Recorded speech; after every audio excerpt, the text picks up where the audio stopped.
My husband brought home his cancer-stricken mother for me to care for, then left on a year-long business trip before she died. Before passing, she whispered, "Dig in the kitchen corner beneath the pickle jar." I was stunned when I discovered my mother-in-law's last words weren't about love or peace. They were a chilling warning about her own son, a man I called my husband.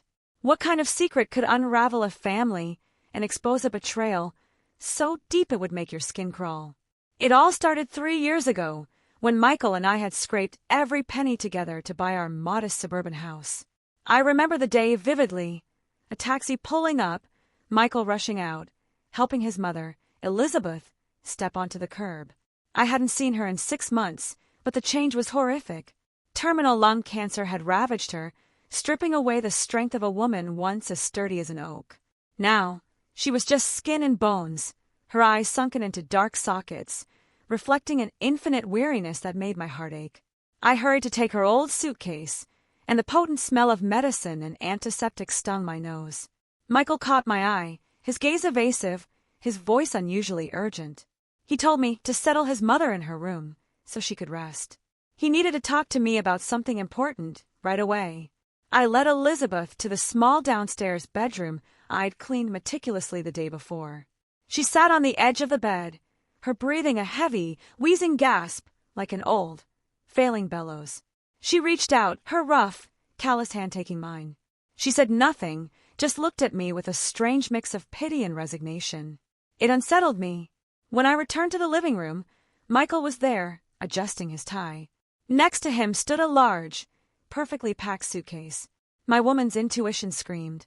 Something was terribly wrong. He approached, placing his hands on my shoulders, his voice grave, almost theatrical. "Sophia," he began, "I just got the board's decision this afternoon. The company's sending me to Germany for a year to oversee a key project. It's my only chance for a promotion for regional director." I froze. A year. My eyes darted between his face and that suitcase. A year? Why so sudden? Mom just got here, sick as she is. You're planning to leave now. Michael sighed, a performance of distress. He knew it was a sacrifice for me, he said. But then he looked towards his mother's room. "Sophia, look at her. Terminal lung cancer. The treatment costs a fortune every single day. If I don't accept this, where will we get the money for her medicine, for the radiation therapy?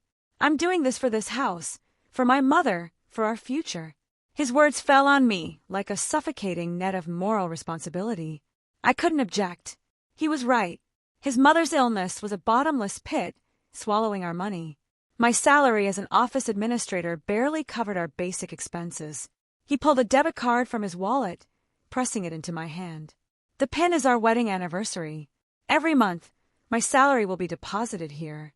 Use it to take care of Mom. I'll save everything I can over there to send more." Then he added, "As my wife and her daughter-in-law, this is the moment I need you most, to take charge of everything at home." He asked if I would help him. I held that lightweight card, but my heart felt like a lead slab. I nodded, resignation heavy in my throat. Michael gave me a quick hug. His cologne wasn't his usual scent of sweat and hard work. It was distant, ostentatious. "I have to go, or I'll miss the red-eye flight," he said.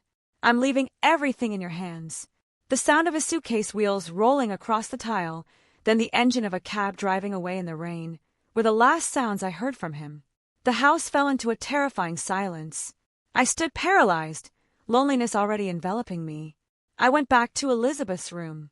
She was still sitting there, propped against the headboard, her clouded eyes fixed on the dark window. She didn't ask where her son had gone, didn't cry, didn't try to stop him. She just let out a sigh, as fragile as a dry leaf. "He is gone, daughter," she rasped. I tried to hold back tears, covering her with a blanket. "Yes, he went on a business trip to earn money for your treatment. Don't worry, Mom. I'm here to take care of you." Elizabeth turned to me, her gaze no longer weary, but filled with a compassion so deep it made me shudder. She whispered, "You poor thing, my child. He is gone. Consider him gone for good." At that moment, I thought she meant his long trip. I couldn't have known that in that ambiguous phrase, she was referring to a definitive departure, the departure of humanity from her own son, the one she had brought into the world. Outside, the rain continued to pour, washing away the last traces of Michael, leaving only a sick old woman and me in that empty house. 3 months crawled by, feeling like 3 centuries. My life became an unrelenting cycle. The office, the hospital, the kitchen, perpetually smelling of medicine. Elizabeth's health deteriorated faster than expected. Gut-wrenching coughing fits tormented her day and night, stealing every ounce of sleep from me.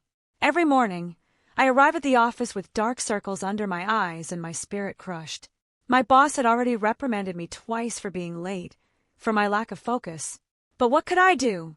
Every morning, I had to clean her, change her adult diapers, and feed her pureed meals before I could even leave the house.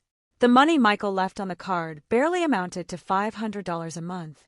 He claimed part of his salary was being withheld for work insurance, or some bureaucratic process. $500. It barely covered the diapers and a few painkillers not covered by her insurance. All the expenses, food, bills, daily life, came from the small savings account I'd been building since I was single. Every Sunday night, Michael would video call. It was a moment I both anticipated and dreaded. On the phone screen, he always appeared against a white wall or in a quiet coffee shop. He always complained, "So cold here. Work is so stressful. Meetings late into the night. No time to rest." I looked at his face on the screen, his skin rosy, his hair perfectly styled, a stark contrast to my own disheveled, gaunt appearance. I wanted to scream, to tell him about the sleepless nights patting his mother's back, the time she'd vomited blood, leaving me terrified. But seeing his expression, that of a busy, important man, I swallowed my complaints. One night, searching for Elizabeth's old medical records for her next radiation session, I remembered Michael had scanned some documents onto his old laptop, which he'd left at home. It was a computer he rarely used, tucked away in a closet because he said it was too slow. I plugged it in, turned it on, and the screen lit up, displaying his family folders. I found the medical file and was about to email it to myself. But when I opened Chrome, Michael's Google account was still logged in. Perhaps in the rush of his departure, or because he thought I was technologically illiterate, he'd forgotten to sign out. A small notification popped up in the top right corner. Google Photos has synced 12 new photos. Curiosity, and a pang of missing my husband, made me click. I thought they'd be pictures of snow in Germany, or him with his foreign colleagues. They were not. What I saw was the deep blue of the sea and sky, a radiant and stunning landscape. The most recent photo, taken just 2 hours ago, showed a lavish seafood platter with a huge red lobster next to a glass of sparkling wine. The location tag read, "A 5-star resort in Miami." My heart lurched. My hand on the mouse began to tremble. I scrolled to the next photo. It was the back of a young woman, in a bright orange bikini, lying on a lounge chair, a cocktail in her hand, posing with an undeniable sensuality. Even from her back, I instantly recognized her light brown hair with large curls. It was Natalie, the former marketing colleague Michael had introduced to me at the company Christmas party last year. At the time, he called her dynamic, like a little sister. I kept scrolling, tears welling up, blurring the images. The third photo was a shirtless selfie of Michael, grinning from ear to ear in sunglasses. Behind him, an infinity pool, and the silhouette of that girl swimming. There was no Germany, no key project, no snow, no late nights working. Only Miami, golden sun, blue sea, expensive seafood, and a mistress. While I was here, in this house reeking of sickness and death, cleaning up after his dying mother, counting every penny to buy her soft food, he, the husband I trusted blindly, was using the money he claimed was withheld to fund a lavish, debauched affair. I slammed the laptop shut. The sharp snap echoed in the silent night. The initial pain quickly gave way to a nausea that rose in my throat. I looked at my hands, the same hands that moments ago were washing a towel stained with his mother's vomit. From the bedroom, Elizabeth's cough sounded again, a guttural rasp that tore at my soul. I stood up, wiping away my tears. Not because I was no longer sad, but because I knew that from that moment on, I was no longer the docile, self-sacrificing wife of yesterday. Something had broken. Something had been forged. A storm broke over the city at midnight, bringing an icy chill that seeped through the cracks of the poorly sealed windows. In the small room, steeped in the scent of medicine, Elizabeth's breathing became a sharp whistle, like a dry leaf skittering across asphalt. She had adamantly refused the hospital, the ventilator. She wanted to die at home, in her own bed, not surrounded by the cold, tangled tubes of an ICU. I sat on the edge of the bed, wiping her forehead with a warm, damp cloth, trying to dry the beads of cold sweat. The dim light from the nightstand lamp illuminated the ravaged, suffering face of a woman who had worked tirelessly her entire life. Suddenly, she opened her eyes. Clouded by illness, they shone with a strange intensity, like an oil lamp burning brightest just before it goes out. She waved her bony hand, searching for me. I took it. It was ice cold, all skin and bone, but she squeezed mine with incredible force. Her sharp nails dug into my skin, causing a pain I dared not acknowledge. She looked at me, her lips moving, her ragged breath smelling of farewell. She whispered, her broken voice almost drowned out by the drumming of the rain on the roof. "Sophia, my child, Michael is a scoundrel. I know everything. I know where he is." My heart tightened. So she knew. This bedridden old woman, seemingly detached from the world, knew the cruel truth I had just discovered. She hadn't said anything, not because she didn't know, but because the pain was too great to put into words. Tears welled in the wrinkles at the corners of her eyes, sliding down onto the pillow, dampening my shirt. She struggled to sit up, pulling me closer, whispering in my ear as if she feared someone might hear, though only 2 lonely women remained in that house. "Good daughter, listen to what your mother is telling you. After you are finished with my funeral, go back to my hometown alone. Remember, go alone. Go to the old kitchen and dig under that big ceramic crock where we used to keep the pickles in the corner. I have hidden something there for you." Her voice faded away, lost in the roar of thunder that shook the sky. The hand gripping mine suddenly went slack and fell limply to the side of the bed. Her heavy, labored breathing stopped completely. The room plunged into absolute silence, broken only by the sound of the torrential rain, as if it wanted to wash away all the suffering of a lifetime. Mom was gone. I sat there motionless, looking at her now serene face, the words she'd spoken taking over my mind. The only person I had left in this house, my silent ally, was gone forever. Trembling, I picked up my phone and dialed Michael's number. 1 ring, 2 rings. By the 10th, no answer. I called again and again. On the 5th try, he replied with a curt, cold text message. "I'm in an important meeting with the German partners to close a deal. Cannot talk. How is Mom?" Reading the message, a bitter laugh escaped my lips as tears streamed down my face. A meeting with German partners at 3 a.m. Chicago time? Or was he busy having a meeting in bed with his mistress at some luxury resort in Miami? Rage choked me. I typed each letter, my fingers trembling on the touchscreen. "Mom passed away. Come home." The message was sent. The read receipt appeared instantly, but the only response was a prolonged silence. Outside, the rain continued to pour, cold and indifferent, like the heart of the man I called my husband.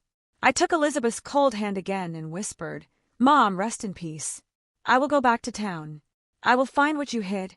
I will not let your sacrifice be in vain." Michael didn't come back.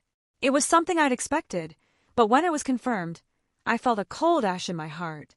He used the excuse that the project was in a critical phase, that if he left now, he'd have to pay a multi-million-dollar penalty. He promised to make it up to me later.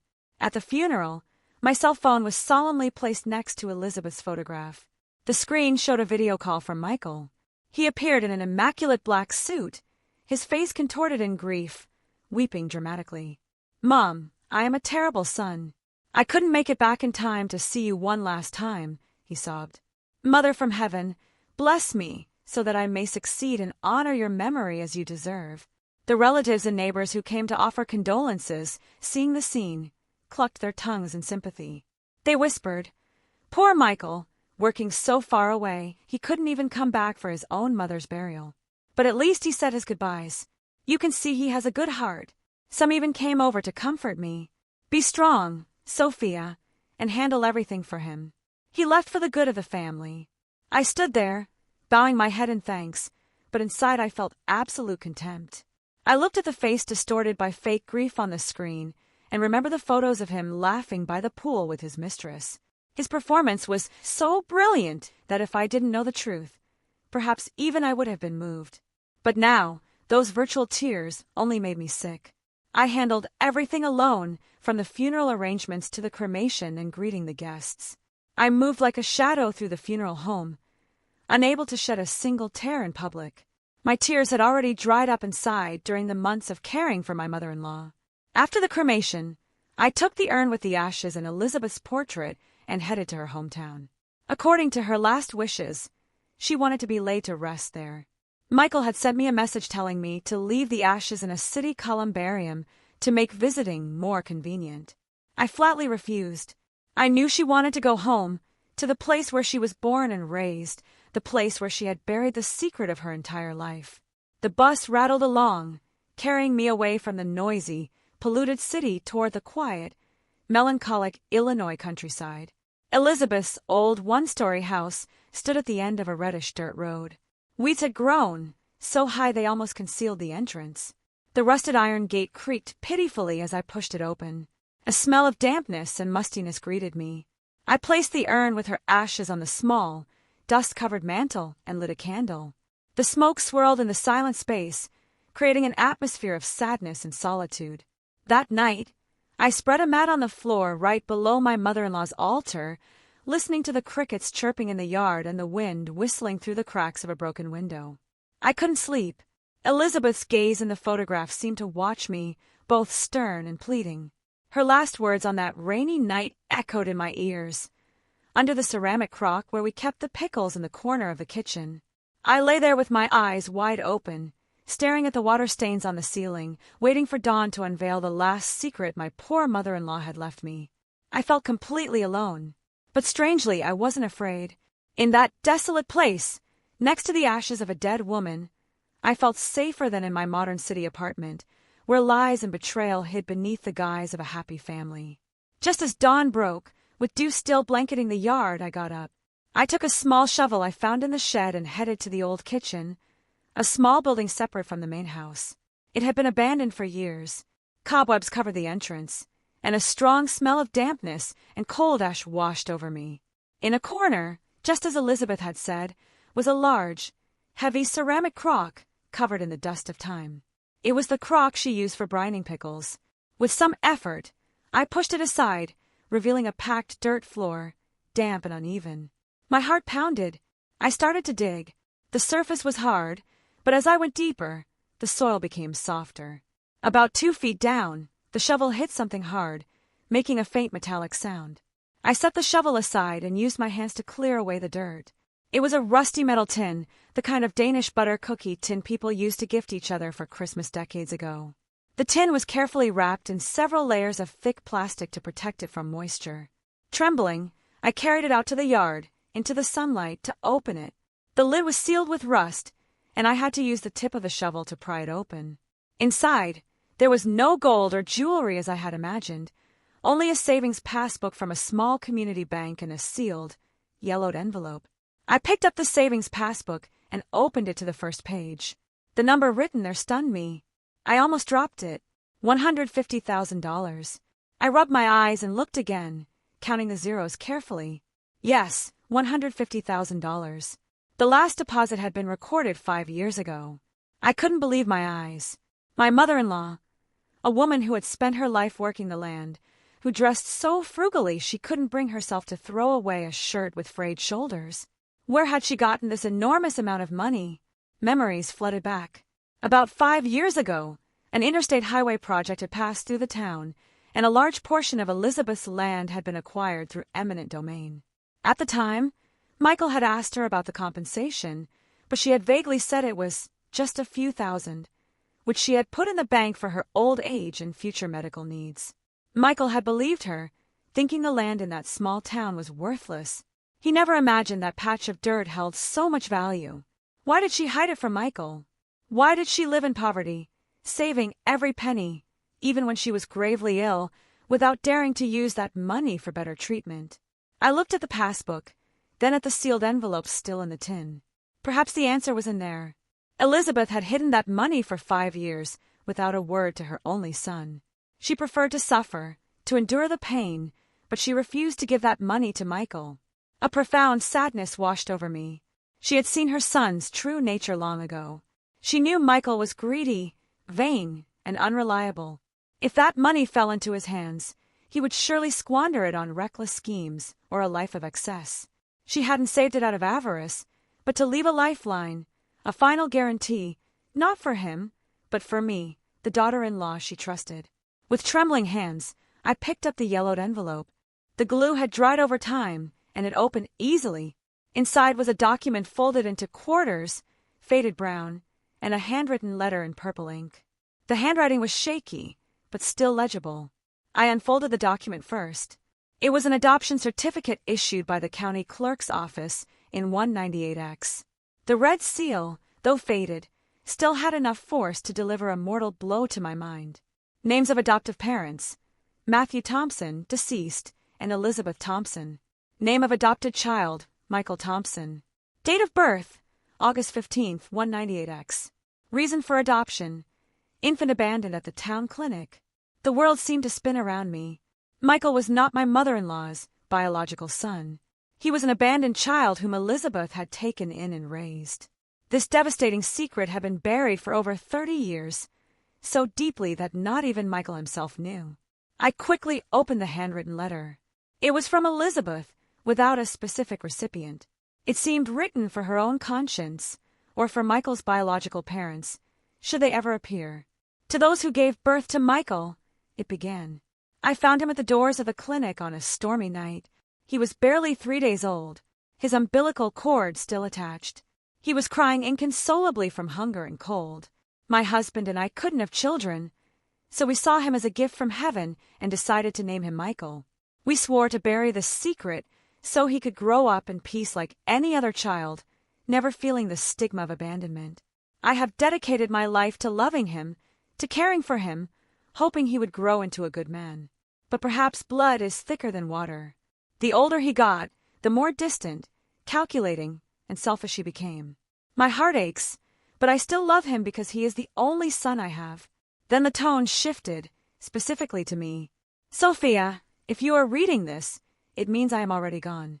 I am leaving this money to you. I know you have suffered greatly because of him.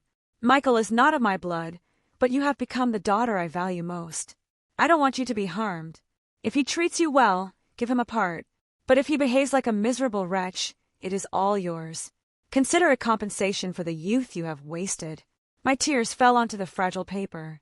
Every word from Elizabeth was like a knife in my heart, but at the same time, it was a balm that healed my wounds. She had prepared for everything. She had looked out for me, even from beyond the grave. She left me not just money, but the truth and the power to choose. The maternal love I had so admired in her for Michael was built on the infinite kindness of a stranger. She had loved her adopted son more than her own life, but in return, she received only ingratitude and coldness. I folded the letter and the certificate, placing them carefully in my purse. This truth was my weapon, and my shield in the battle that was to come against my despicable husband. The secret of Michael's origin and the savings passbook with $150,000 were like a red-hot coal that both burned my soul and forged in me a will of steel. My phone vibrated in my pocket. A new message. I opened it. On the screen was the name, my love, a name I hadn't yet changed, a bitter irony in my current situation. Michael had sent a photo of an endless white sand beach with a cheerful message. This weekend, the partners invited me to a resort in Germany. The scenery is beautiful. I wish you were here. At the end of the year, when the project is finished, they will give me a big bonus. I will make it up to you for everything, honey. I zoomed in on the photo, examining every detail. He thought I was a naive woman who knew nothing beyond the kitchen stove, easy to deceive. But he was wrong. In the bottom right corner of the photo, reflected in the glass of a round table, was the silhouette of Natalie, sitting with her legs crossed, holding a turquoise-colored cocktail. And in the distance, I could make out the clock tower characteristic of a famous Miami resort I had always dreamed of visiting, but which Michael always dismissed as too expensive. Germany. He was putting on a clumsy play to hide his life of luxury, built on his wife's sweat and tears. I took a deep breath, suppressing the anger rising in my throat. This was not the time for a jealous scene or to unmask him. I needed him to come back immediately, and the only thing that could lure a greedy man from his den of pleasure was money. I typed a reply, each word carefully weighed, like a hunter setting a trap. I am in your mom's town dealing with her affairs. Today, while cleaning the house, I found a metal box that Mom had hidden under the kitchen floor. Inside there is a will, deeds, and some very important documents about your origin that she never mentioned. It looks like she left a very large inheritance. You should come back as soon as possible to sign the papers. Otherwise, I don't know how to handle this with the county office. Barely 2 minutes after I sent the message, my phone rang nonstop. It was Michael. I let it ring 3 times before answering, keeping my voice calm, with a touch of feigned exhaustion. Yes, Michael. On the other end of the line, Michael's voice was agitated, unable to hide his excitement. What did you say? What box? What inheritance? Mom had no money to leave anything. I answered in a monotone voice. I'm not sure, but I saw property deeds, a bunch of papers. The clerk at the county office says it's very important and that the presence of the only son is required to resolve it. If you don't come, they won't let me touch anything. Michael was silent for a second. Then his tone changed instantly. His voice became affectionate and urgent, to a point that sounded utterly false. Okay. I'll try to ask my boss for permission to come back for a few days. Don't show anything to anyone and don't sign anything. Understood? Wait for me to get there. I hung up the phone.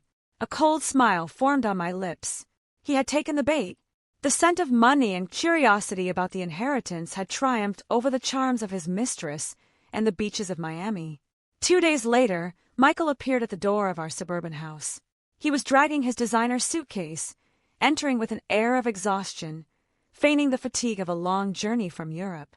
In reality, he had only flown 2 hours from Miami. The moment he saw me, he didn't ask how I was, nor did he bother to light a candle for his mother at the small altar I had improvised. The first question that came out of his mouth, as his eyes greedily scanned the room, was, "Where is the metal box and the papers Mom left?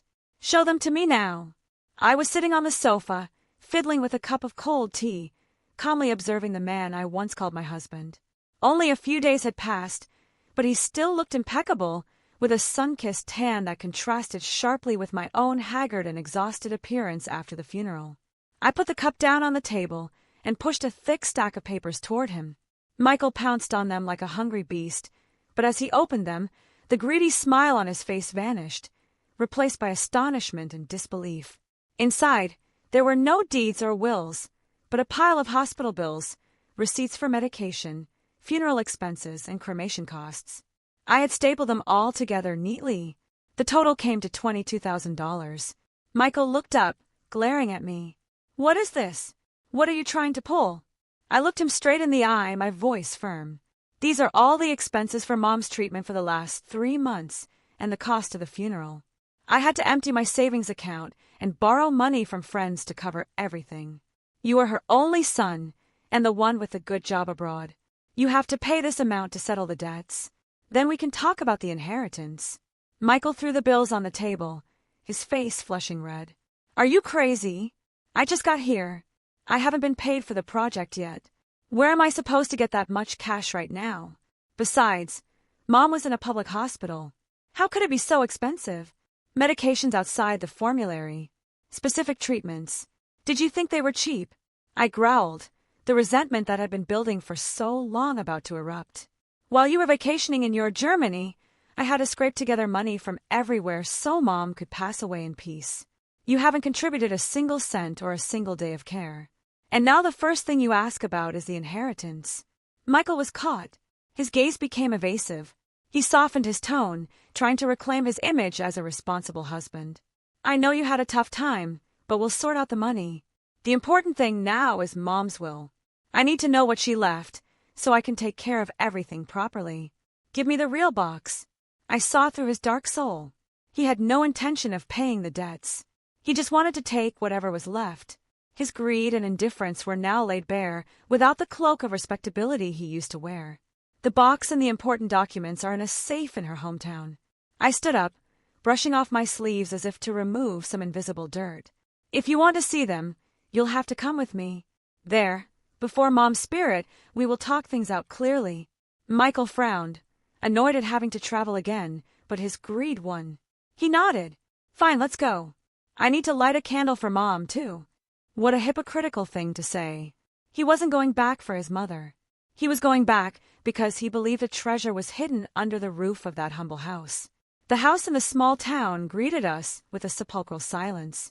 The afternoon sun cast long, uneven patches of light across the old tile floor, dust motes dancing in the air, thick with the scent of time. I led Michael to the back room, where I had placed a small safe I had just bought to store the important evidence. Michael stood behind me, his breathing shallow and anxious. I turned the combination dial. The lock clicked open. I took out the yellowed adoption certificate and Elizabeth's handwritten letter and placed them on the wooden table in the center of the room. Look, this is what Mom wanted you to know. Michael picked up the paper. At first, his expression was one of curiosity, but soon his hands began to tremble violently. His face drained of color, going from red to a deathly pale. He read the word, adoptive, over and over. He stammered, unable to form a coherent sentence. What? What is this? This is a joke. This paper is fake. I calmly poured a glass of water, my voice cold. It is a document with the official seal of the county clerk's office from that time. Look at it closely. Mom kept the secret for over 30 years. You are not her biological son. You are a baby who was abandoned at the clinic, and she took you in. Impossible. You are lying. Michael shouted, crumpling the paper in his hand. I am her only son. She spoiled me rotten. How could I be adopted? It is precisely because she loved you more than her own flesh and blood that she hid it from you your whole life. I looked him straight in the eye, my gaze sharp. But how did you repay her? You abandoned her on her deathbed to go party with your mistress. You let her die alone. Michael froze. His initial aggression vanished in the face of the overwhelming secret and the raw truth I had just revealed. He collapsed into a chair, clutching his head, his face a mask of confusion. His pride as the only son, the authority he had always assumed to decide everything in the family, crumbled in an instant. I delivered my final blow. I took out a will I had drafted myself, based on Elizabeth's instructions and legal advice on inheritance rights, and placed it in front of him. Mom knew you were not her blood, and seeing your behavior, she wrote down her last wishes. This old house and the land she leaves to me, as compensation for taking care of her. I paused, watching his expression. As for you, according to the law, an adopted son has the right to inherit, but he must also assume the deceased's debts. That $22,000 debt from the hospital, plus the loan Mom took from the bank last year to fix the house, which hasn't been paid off yet, you will have to assume half of it. Michael's head snapped up, his forehead beaded with sweat. He was already drowning in debt from gambling and from supporting Natalie. Hearing that he had to take on more debt, he turned pale with fear. This rundown house is worthless, and you expect me to take on the debts? He shouted, calculations of profit and loss swirling in his head. Are you trying to set me up? I am not setting you up. I am offering you a way out. I took the divorce papers, already signed by me, out of my bag. Let's get a divorce. I will keep this house and assume the entire $22,000 debt. In return, you sign the papers. We will have no more ties, no shared assets or debts. You will be free, without burdens, without the responsibility of honoring someone you share no blood with. Michael grabbed the divorce papers, examining each clause. His gaze flickered, calculation reflected in every line on his face. He was weighing his options. On one hand, a debt of over $22,000, responsibility for a deceased adoptive mother, and a townhouse he considered useless. On the other, freedom, shedding the burden that I and this family had become, so he could go off with his young, attractive mistress. He cleared his throat, trying to sound magnanimous, but he couldn't hide his relief. Are you sure? You'll take on the entire hospital debt and never ask me for alimony or anything else? I am sure, I replied, my voice firm and devoid of emotion. I just want this house as a place to honor Mom. You go your own way. Michael smirked, the smile of someone who believes he has just shed an enormous weight. He took out a pen and signed the divorce papers. His signature was quick and decisive, as if severing 15 years of marriage without the slightest hint of nostalgia. As you wish. If you like dealing with problems, That is on you. I have signed. From now on, we go our separate ways. What is mine, and the debts are yours, too." He tossed the papers toward me with a triumphant air. "I am giving you the house. I have no interest in this godforsaken hole." "Thank you," I said, my tone strangely calm. "You can leave now and never come back." I held the divorce papers in my hand as tears fell silently. I wasn't crying for the end of my marriage. I was crying for Elizabeth. She was right. She had seen through the dark soul of her adopted son. If I had not listened to her, if I had softened and given him the passbook from the start, I would be on the street now with nothing and drowning in debt. He, for his immediate gratification and his desire for fleeting pleasures, had lost the most fundamental values: filial love, marital respect, and a fortune he so desperately craved. I pulled another stack of papers from the outer pocket of my purse, thick and neatly stapled, and gently tossed it to Michael. "Wait, don't leave so quickly. We have one last parting gift to sort out." Michael frowned with suspicion as he picked up the documents. He opened the first page, and instantly his triumphant smile froze and shattered. They were the detailed statements for his credit card and the bank transaction history for the last 3 months. Every figure, every party destination, was clearly marked in red. "Where did you get this?" Michael's voice cracked. His hands began to shake as he flipped through the pages. I answered calmly, my voice like ice. "Did you think I was a fool who only knew her way around a kitchen? While Mom was dying, you were using the credit card to buy a Hermes bag for your mistress, pay for 5-star hotels in Miami, and constantly withdraw cash from ATMs near casinos. In total, you spent and racked up debts under the guise of business expenses for over $30,000. Michael turned white. Sweat poured down his face. He tried to defend himself, trying to salvage what little dignity he had left. "So what? It's money I earned. I can spend it how I want. Besides, we were married. You're responsible for half of that debt, too." "You are wrong." I cut him off, my voice like steel. "Read the 3rd clause of the divorce agreement you just signed. Both parties declare they have no shared debts. Any debt incurred in the name of one party or spent for personal purposes will be the sole responsibility of that party." Michael was stunned. He quickly pulled the agreement from his pocket to reread it. In his haste to get rid of the house debt and hospital bills, he had not bothered to read the fine print. I stepped closer to him, staring into his panic-stricken eyes. "All the money you spent on your mistress and on gambling has been proven to be for personal purposes, not for the family's needs. I consulted with a lawyer. Now, not only have you lost the inheritance, but you will have to carry a debt of over $30,000 all by yourself. Congratulations, you have the freedom you wanted so badly." Michael stood motionless. The paper in his hand fell to the floor. He opened his mouth to say something, but no words came out. The trap his own greed and arrogance had set had snapped shut on him, trapping him in a brutal reality he had never foreseen. 2 days later, after the divorce was finalized, I received a call from an unknown number. On the other end, a shaky, hesitant female voice, very different from the arrogant tone in the photos I had seen. It was Natalie, Michael's mistress. She wanted to meet me in a discreet coffee shop in a quiet alley. She said she had something life or death to discuss with me about Michael. When I arrived, Natalie was already there.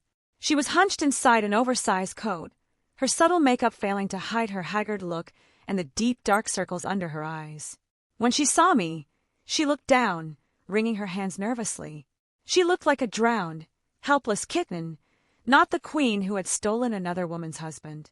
I sat down across from her and got straight to the point. "What do you want? If you've come to show off your trophy, you're too late. I've already gifted him to you." Natalie looked up, her eyes red and filled with tears. She shook her head. "No, it's not that, Sophia. I want to tell you the truth. I'm not pregnant. It was a lie. It was all a charade to force Michael to marry me and get money out of him." Although I had suspected it, hearing it from her own lips sent a chill down my spine at the terrifying calculus of human beings. I smiled bitterly. "Oh, really? And now that he's broken, drowning in debt, since there's nothing left to get, you're trying to back out?" "No." Natalie nodded frantically, tears streaming down her cheeks. "I know I was wrong. I thought he was rich, but he turned out to be just a fraud, living off the money he got from you and your family.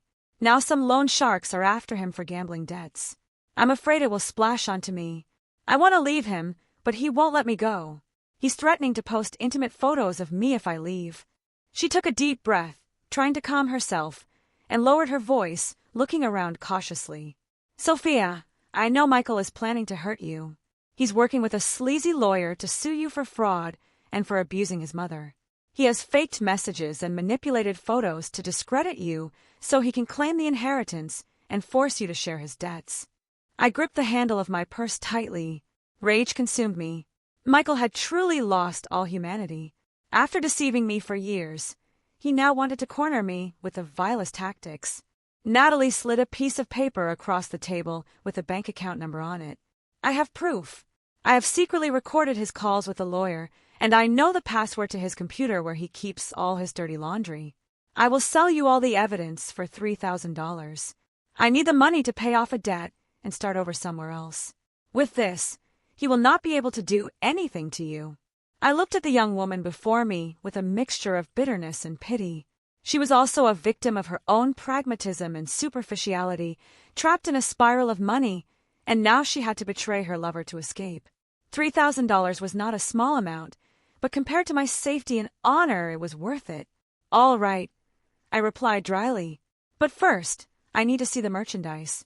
If the information is valid, the money will be in your account instantly. Trembling, Natalie connected a small black flash drive to my laptop. She moved quickly, as if trying to get rid of the burden as soon as possible. On the screen, several folders with strange names appeared. Natalie opened them one by one. First, the call recordings. Michael's voice clear and full of resentment. My wife is an idiot. A couple of threats, and she will get scared. Prepare the lawsuit for abusing my mother to death. Add the photos I doctored the other day. I have to get that house back one way or another, or the loan sharks will skin me alive. My blood boiled. I had shared my life, sacrificed everything for this man, and to him, I was just a pawn, a fool to be used and trampled on. Then came the files of sick chats with other women, not just Natalie. But what shocked me the most was the last folder. It contained screenshots and an Excel file detailing his online gambling activities, transfers of thousands of dollars every night, bets on international sites. Natalie pointed to a picture of a company seal. This is the most important thing. He created a shell company and used this seal to forge contracts and embezzle funds from the company where he works. He laundered the money through virtual casinos. I heard him say he has already stolen over $100,000. A shiver ran down my spine. Michael was not just a bad husband and an ungrateful son. He was a full-blown white-collar criminal. He had sunk so deep into the mire that now he wanted to drag me down with him. I closed the laptop, took out the flash drive, and clutched it in my hand. It was small, but it felt as heavy as a ton. It contained the entire sordid truth of Michael's life. It was the sort of justice I needed to put an end to his plans. I took out my phone and transferred the $3,000 to Natalie. Seeing the confirmation message, her face relaxed slightly, but her eyes were still filled with fear. Thank you. I'm leaving. Be careful. He's like a cornered rabid dog now. He's capable of anything. Natalie grabbed her bag, pulled her hood over her head, and quickly disappeared into the crowd. I was left alone, drinking a bitter cold coffee, feeling a mix of disgust and compassion for myself, for my late mother-in-law, and even for Michael. He had destroyed his own life with his greed and desires. Now, with this flash drive in my possession, I was no longer the passive victim. Back home, I got to work finding the last piece of the puzzle. According to Natalie, Michael had a secret compartment behind the bookshelf in his old home office. I called a locksmith, telling him I had lost the key. After nearly an hour, he managed to open the complex electronic lock. Inside was a tightly shut metal box. I used a crowbar to force it open. Inside was a document. It was a will, but not my mother-in-law's. It was a fake one Michael had commissioned from his lawyer. In it, Elizabeth left all her assets, including the town property and the money Michael suspected she had, to her only son. What chilled my blood was the date on the document. On that day, my mother-in-law was in a deep coma in the hospital, connected to machines. How could a person in a coma get up and sign a will? The signature was a shaky scrawl, but when compared to old letters from Elizabeth, The forgery was obvious. Michael had guided her hand, or worse, he had faked the consent of a dying woman to legitimize his greed. Tears of rage streamed down my cheeks. In his mother's final moments, while I was watching over her through the nights, he was busy plotting how to steal her last breath. Michael's lack of scruples had hit rock bottom. I photographed every page and sent a copy to my own lawyer. This is proof of forgery and fraud.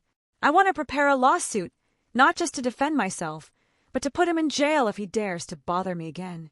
My lawyer responded immediately. The evidence is irrefutable. With this and the contents of the flash drive, he has no escape. The law will not let such a soulless being go unpunished. Michael came looking for me one afternoon, but this time he was not alone.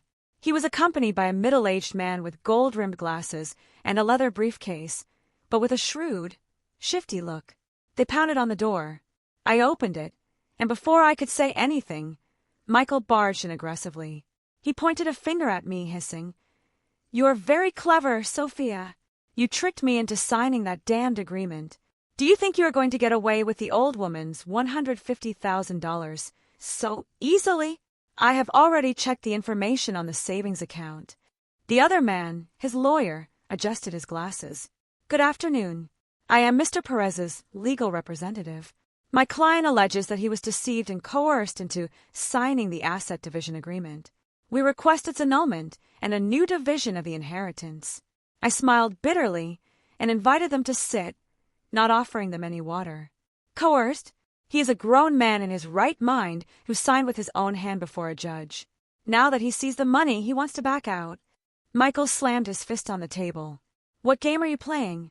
If you don't share the money, I will post on social media that you had lovers and abused my mother to death. I will get you fired. I will make it so you can never get back on your feet." He started showing me screenshots of manipulated messages where innocent conversations with coworkers were twisted into innuendos, and my complaints of exhaustion were turned into curses wishing for his mother's death. Michael's depravity surpassed my imagination. I no longer felt anger, just a deep disgust. The man I had shared my life with was a demon willing to trample on his ex-wife's honor and his mother's memory for money.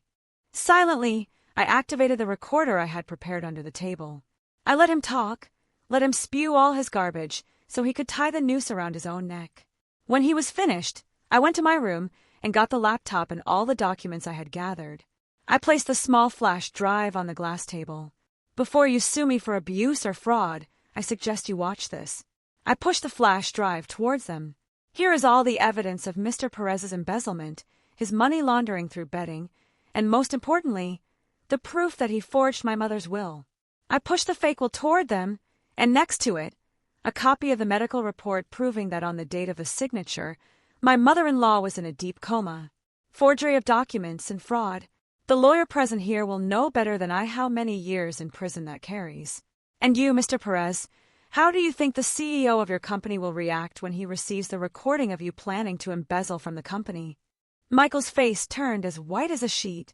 The pale lawyer picked up the medical report and looked at it in horror.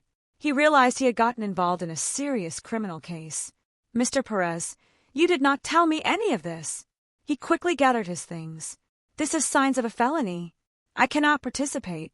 I have to protect my license." The lawyer rushed out, leaving Michael alone, cowering like a cornered rat. His arrogance had vanished, leaving only fear. "What are you going to do, Sophia?" he stammered. "Are you going to send me to prison? After everything, we were husband and wife." I looked at him without a shred of compassion. Husband and wife. That relationship died the day you abandoned your mother to go with your mistress. You have two options. Either you disappear from my life forever and never open your mouth again, or I send all of this to the police right now.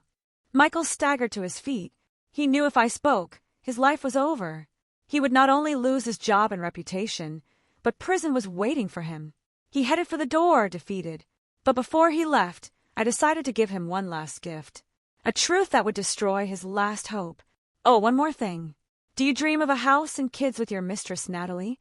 Let me tell you, the pregnancy was fake. She was never pregnant. Michael stopped dead, turning with wild eyes. "What are you saying? You're making it up to separate us. Why would I make anything up about a broke man like you?" I shrugged. She was the one who came to me. She sold me all this evidence to get money to run away from you. She said, since you have nothing left, she had to escape as soon as possible. Michael was petrified. The news was like a punch to the gut. He had lost everything for that woman, mother, wife, money, honor, and now even an imaginary child in the mistress he was supporting. He let out a cry of pain, clutching his head. His desperate scream echoed down the hallway. He stumbled outside and collapsed onto the ground. I closed the door, separating my world from his madness. I slid down to the floor, exhausted. I didn't feel the euphoria of victory, only an infinite weariness. I had won the legal battle, but the price was scars on my soul and a broken faith in people. Outside, night was falling, but I knew the sun would rise tomorrow. I had to get up and start building a new life. Shortly after, a lawyer named Mr. Miller contacted me. He was my mother-in-law's secret legal representative. He revealed that Elizabeth, suspecting her son's nature, had drafted a second will. In addition to what I already knew, she owned a priceless ground-floor apartment on the Upper West Side of Manhattan, inherited from her parents. Its value exceeded $500,000. The will stipulated that the apartment would be exclusively mine if Michael proved to be a bad son or if we divorced due to his fault. Elizabeth had foreseen my vulnerability and had left me this protective shield. I cried with gratitude. My mother-in-law's love went beyond any blood ties. I moved into the Manhattan apartment. One stormy night, Natalie appeared at my door, her face bruised. Michael knows about the apartment. He's gone crazy. He says he's going to kill you. That same night, Michael forced his way in, armed with a knife. Where's my money? That apartment is mine.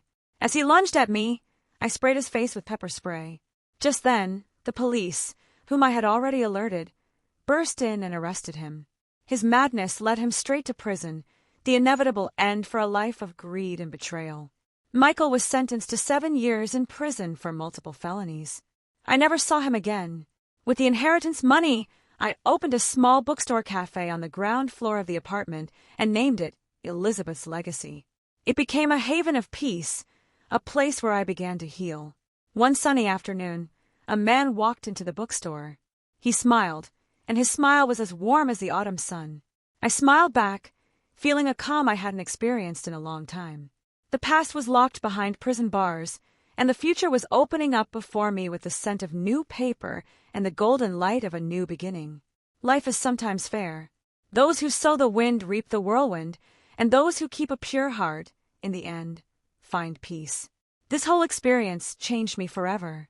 I mean, what would you have done if you found out your entire life was a lie, and the person you loved most had betrayed you so deeply?